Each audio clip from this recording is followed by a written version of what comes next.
বাচ্চাই কিন্তু রোজ সবজি খেতে চায় না, তারা চায় একটু ফ্যান্সি খাবার দাবার খেতে।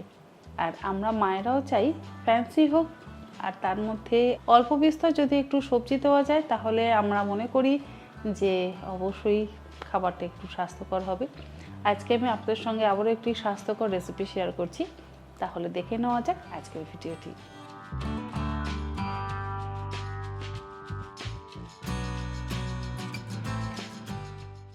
বাচ্চা বড় সকলেই মোটামুটি পনিরটা খেতে কিন্তু বেশ ভালোবাসে।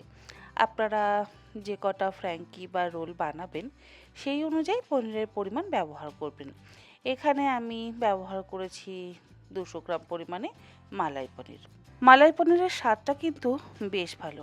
আপনারা কোন পনির ব্যবহার করেন আমি তা জানি না, তবে চেষ্টা করবেন মালাই পনির ব্যবহার করতে। আর পনিরের তো নিজস্ব কোনো স্বাদ নেই, তাই স্বাদের জন্য দিতে হবে অল্প একটু গোলমরিচ গুঁড়ো, অল্প একটু লবণ আর অল্প একটু কাশ্মীরি লঙ্কার গুঁড়ো।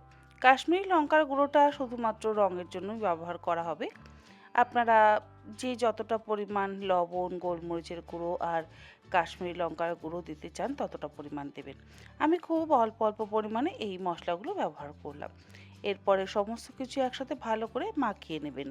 পনিরের টুকরোগুলো ম্যারিনেট করে নেওয়ার পর এবারে ফ্রাই প্যানে দিয়ে দেবেন 1 চা চামচ ঘি। ঘিয়ের ব্যবহারটা করলেই না বেশি ভালো হয়। তেলের থেকে আমার মনে হয় ঘিটাই স্বাস্থ্যকর, সেই জন্য ঘিটাই চেষ্টা করবেন ব্যবহার করতে। তবে যাদের ঘিটা অসুবিধাজনক বা ঘি ব্যবহার করতে যারা চান না, তারা ঘিটাকে অ্যাভয়েড করে সাদা তেলেরও ব্যবহার করতে পারেন। এবারে ঘিটা মেল্ট হয়ে গেলে তার মধ্যে ম্যারিনেট করে রাখা পনিরের টুকরোগুলো দিয়ে দিতে হবে। বড় টুকরো করে রাখবেন যাতে ভাজতে সুবিধা হয়। দেখবেন ছোট টুকরো করে ভাজলে অনেক সময় ভেঙে যায়, বিশেষ করে মালাই পনিরের ক্ষেত্রে। মালাই পনিরটা তো বেশ নরম হয়, তাই এপিট ওপিট করে এই বড় টুকরোগুলোকেই ভালো করে ভেজে নেবেন।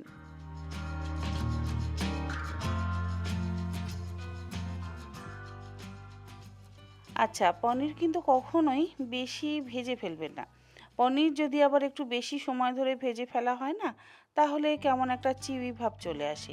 গ্যাসের ফ্লেমটাকে মিডিয়াম টু হাইতে রেখে ওই 2 থেকে 3 মিনিট এপিট ওপিট করে পনিরের টুকরোগুলোকে ভেজে আলাদা একটা পাত্রে তুলে রাখবেন। এরপরে ফ্রাই প্যানে যেটুকু তেল আছে সেই তেলের মধ্যেই দিয়ে দেবেন একটা বড় সাইজের লম্বা লম্বা স্লাইস করে কুচিয়ে নেওয়া পেঁয়াজ আর একটা মিডিয়াম সাইজের লম্বা লম্বা করে আর কি জুলিয়ান কাট করে কেটে নেওয়া ক্যাপসিকাম। সবজি বলতে পেঁয়াজ আর ক্যাপসিকাম কিন্তু এখানে ব্যবহার করা হবে। এর মধ্যে কোনো রকম গাজর বা অন্য কোনো সবজির ব্যবহার করবার প্রয়োজন নেই। আপনারা চাইলে করতে পারেন, তবে আমার মনে হয় না করবার প্রয়োজন আছে। আর খুব হালকা করে আমি কিন্তু ঘি দিয়েই ভেজে নিয়েছি। আপনারাও এই কাজটা ঘি দিয়ে করবেন, দেখবেন ঘি দিয়ে করলে না স্বাদটা একেবারে আলাদা হয়। আপনারা চাইলে তেল, ঘি, বাটার যে কোনো কিছু ব্যবহার করে রান্না করতেই পারেন, তবে এক একটা জিনিসের কিন্তু এক এক রকম স্বাদ। সর্ষের তেল ব্যবহার করে ভাজলে একরকম স্বাদ হবে, ঘি ব্যবহার করে ভাজলে কিন্তু অন্যরকম স্বাদ হবে। যাই হোক, ওগুলোকে ভাজা হয়ে গেলে ওগুলোকে সাইডে রেখে দেবেন। এবারে ওই রোলের জন্য একটা সস তৈরি করতে হবে। গ্রাইন্ডিং জারের মধ্যে 1 মুঠো ফ্রেশ ধনে পাতা, 7-8 টুকরো ফ্রেশ পুদিনা পাতা, 2-3 টুকরো পনির, তার সাথে 2 কোয়া রসুন, 1 চা চামচ পিৎজা পাস্তা সিজনিং। বাড়িতে যদি না থাকে সেটাকে বাদ দিয়ে দেবেন। স্বাদ মতো দিতে হবে লবণ। এখানে আমি 1/2 চা চামচ লবণ দিয়ে দিলাম। আপনারা আপনাদের নিজেদের স্বাদ মতো লবণটা ব্যবহার করবেন। সসে খুব বেশি লবণ ব্যবহার করলে কিন্তু স্বাদ নষ্ট হয়ে যাবে। আর দিতে হবে 3 থেকে 3.5 টেবিল চামচ পরিমাণে টক দই। টক দইটা দিলে কিন্তু ব্লেন্ডিংয়ের সুবিধা হবে এবং খেতেও অত্যন্ত সুস্বাদু হবে। আর দেব 2 চিজ স্লাইস, কারণ এই সসটা একটু চিজি এবং ক্রিমি সস তৈরি হবে, সেই জন্য এখানে 2 চিজ স্লাইস দেওয়া হলো। সামান্য একটু জলের প্রয়োজন, জলটা না দিলেও হয়, টক দইতে যে পরিমাণে জল আছে তাতেই যথেষ্ট। আমি একটু জল দিলাম, আপনারা দিলেও পারেন, না দিলেও পারেন। এবারে সমস্ত কিছু একসাথে ব্লেন্ড করে নেওয়ার পর দেখুন দারুণ একটা সস কিন্তু তৈরি হয়ে গেল। যে কোনো পকোড়ার সাথে খাওয়ার জন্য এই সস ব্যবহার করতে পারেন। স্যান্ডউইচ বানাতে চাইলে সেক্ষেত্রেও এই সসটা বানিয়ে ব্যবহার করতে পারেন। আবার রোলের ক্ষেত্রেও আপনারা এই সসটা বানিয়ে কিন্তু ব্যবহার করতে পারেন। সস তো রেডি আমাদের। এবারে পনিরগুলোকে একটু টুকরো করে কেটে নিচ্ছি। খুব বেশি ছোট টুকরো করে কাটবার কিন্তু প্রয়োজন নেই, তবে আপনারা আপনাদের নিজেদের পছন্দ মতন শেপ আর সাইজের টুকরো করে অবশ্যই কেটে নেবেন। দেখুন আমি এরকম শেপ আর সাইজের করে কেটে নিলাম। চৌকো টুকরো করে কাটবেন, তাহলে রোলের ক্ষেত্রে কিন্তু সুবিধা হবে। আর এই রোলটা কিন্তু হবে আটা ব্যবহার করে, কোনো রকম ময়দার ব্যবহার করবার প্রয়োজন নেই, কারণ ময়দা তো স্বাস্থ্যের পক্ষে খুব একটা ভালো নয়। আর বাচ্চাদের ময়দাটা না খাওয়ানোই ভালো। আটা আমি অল্প একটু লবণ দিয়ে যেরকমভাবে জল দিয়ে মাখতে হয় সেরকমভাবে মেখে নিয়েছি। কোনো রকম ময়ানের জন্য তেল বা ঘির ব্যবহার করিনি, প্রয়োজন নেই। অতিরিক্ত তেল ঘি ব্যবহার করে খাদ্যটাকে বা খাবারটাকে আনহেলদি করার কিন্তু একেবারেই দরকার পড়ে না। এই ছোটোখাটো টুকটাক ভুলগুলোই যদি আমরা একটু সংশোধন করে আমাদের বাচ্চাদের বা বড়দের জন্য খাবারগুলো বানাই, তাহলে সেগুলো কিন্তু অনেক বেশি স্বাস্থ্যকর হবে। রোলের রুটি বা পরোটা যেটাই বানানো হোক না কেন, সেটা যেন খুব বেশি মোটা না হয়। মোটা হলে আবার খেতে একেবারে ভালো লাগে না। আমি কিন্তু একদম পাতলা করে রুটিটাকে বেলে নিলাম। খাবার চাটপাটা বানাতে গিয়ে আমরা কিছু ভুল করে ফেলি, সেগুলো হচ্ছে আটার বদলে ময়দার ব্যবহার করে ফেলি, আর ঘরে বানানো সসের বদলে কিন্তু দোকানের কেনা সস ব্যবহার করে ফেলি। রুটি দুটো বেলা হয়ে যাওয়ার পর এবারে যেরকমভাবে আমরা তাওয়াতে রুটি সেঁকি, ঠিক সেরকমভাবেই উল্টে পাল্টে রুটিটা সেঁকে নেব। আর এখন কিন্তু কোনো রকম তেল বা ঘিয়ের ব্যবহার করবেন না, রুটি দুটো ভালো করে আগে সেঁকে নেবেন। দেখুন রুটি আমাদের একদম তৈরি। আমরা যেরকম ঘরে রুটি খাই ঠিক সেই রকমভাবেই রুটিটা তৈরি করে নেওয়া হয়ে গেছে। আমাদের প্রত্যেকের বাড়িতেই তো প্রত্যেক দিন রুটি বানানো হয়। রাতে রুটি তরকারি না খেয়ে আপনারা এরকমভাবে রোল বানিয়েও কিন্তু খেতে পারেন। রুটিটা বানানোর পর ওই যে আমরা সসটা তৈরি করে রেখেছিলাম না, সেই সসটা দিয়ে রুটিটার গায়ে খুব ভালো করে কিন্তু মাখিয়ে নিতে হবে। আপনারা ভালো করে সস দিয়ে মাখিয়ে নেবেন। তারপরে ওই হালকা সতে করে নেওয়া ভেজিটেবলসগুলো দিয়ে দেবো। ভেজিটেবলস বলতে ওই পেঁয়াজ আর ক্যাপসিকাম, এই দুটোই তো ভেজিটেবলস রয়েছে। অনেকে কিন্তু পেঁয়াজকে ননভেজ হিসেবে মানেন। অ্যাকচুয়ালি আমাদের বাঙালিদের মধ্যে কিন্তু পেঁয়াজটাকে ননভেজই মানা হয়। তবে বাংলার বাইরে কিন্তু পেঁয়াজটাকে কখনোই ননভেজ হিসেবে মানা হয় না। যাই হোক, আপনারা যদি পুরো ভেজ ফ্র্যাঙ্কি বা ভেজ রোল বানাতে চান, তাহলে পেঁয়াজটাকে অ্যাভয়েড করবেন। আবার চাইলে পেঁয়াজটা ব্যবহার করলেও করতে পারেন। এবারে পনিরের টুকরোগুলোকে দিয়ে এইভাবে রোল করে দেবো।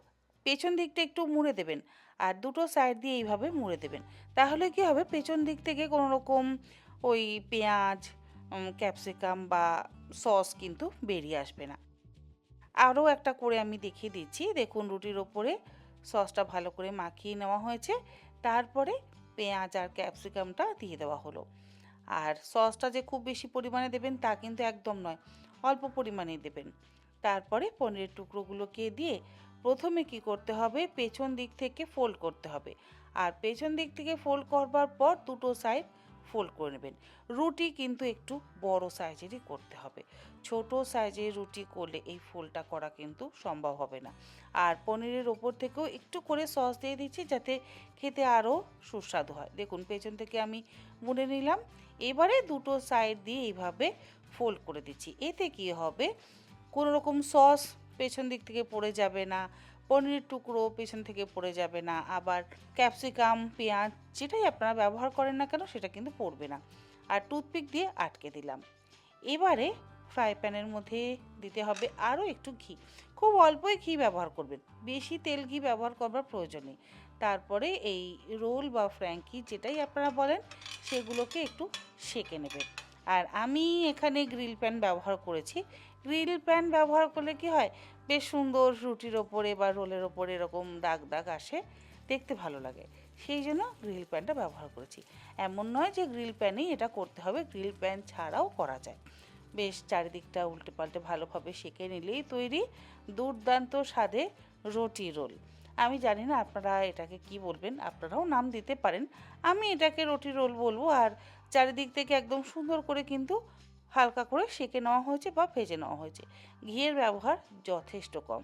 এই রুটি রোল কিন্তু তেল ব্যবহার করে অবশ্যই বানানো যেতেই পারে, কিন্তু তেলের বদলে যদি আমরা অল্প একটু ঘি ব্যবহার করে খাবারটা বানাই, তাহলে সেটা স্বাস্থ্যকর তো হবেই, আর চটপটাও কিন্তু কম হবে না। এই ভুলগুলো আমাদেরকে অবশ্যই একটু মাথায় রাখতে হবে। স্কুলের টিফিনেও আপনারা চাইলে এরকম রুটি রোল দিতে পারেন। আবার স্কুল থেকে ফেরার পর বাচ্চাদের স্ন্যাক্স হিসেবেও কিন্তু আপনারা এরকম রুটি রোল দিতে পারেন, বাচ্চারা ভীষণ পছন্দ করবে।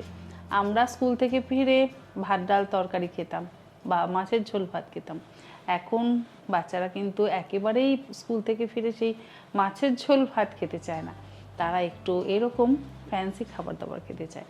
রেসিপিটা কেমন লাগলো অবশ্যই জানাবেন, আর রেসিপিটা ভালো লাগলে অবশ্যই বাড়ির বাচ্চাদের বানিয়ে খাওয়াবেন।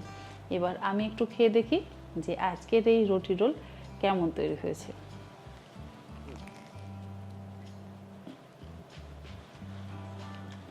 ভীষণ ভালো হয়েছে, ভীষণ ভালো হয়েছে। শুধু বাচ্চারা নয়, বড়রাও কিন্তু খেতে ভীষণ পছন্দ করবে। ভালো থাকবেন সবাই।